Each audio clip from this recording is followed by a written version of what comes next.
ساعت 5 بعد از ظهر کسی صدامونو نمیشنوه. من فوبیای فضای بسته دارم. خب میتونی تو اومدن کمک با هم حرف بزنیم. من هیچ حرفی با شما ندارم. خب پس باید منتظر بشینیم تا کمک بیاد. واقعا متاسفم برات. چرا؟ خب اگر نگرانی زنگ بزن یکی بیاد کمکمون. من گوشیم همراهم نیست. مثلا تو چرا زنگ نمیزنی؟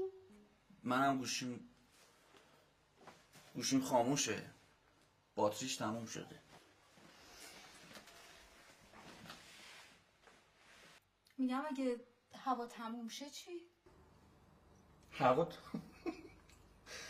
این حرفا چیه میزنی؟ این کابین یه عالمه سوراخ داره.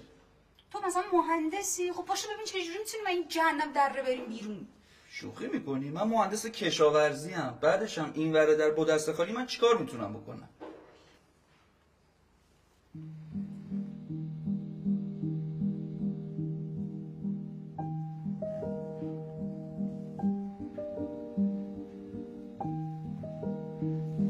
حالا این چند روز من خونه نیستم قرصاتو میخوری یا اونم پشت گوشت میندازی؟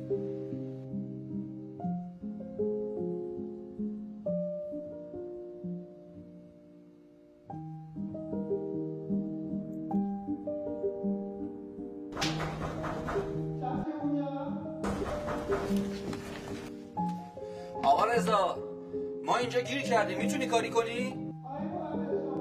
آره ببین برو کمک بیار یا اصلا زنگ بزن آتش نشانی.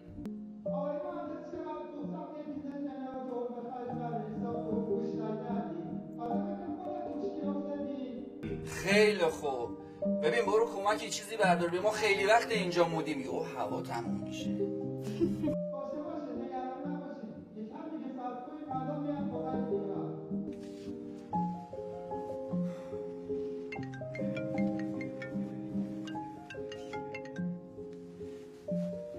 گوشیت روشنه؟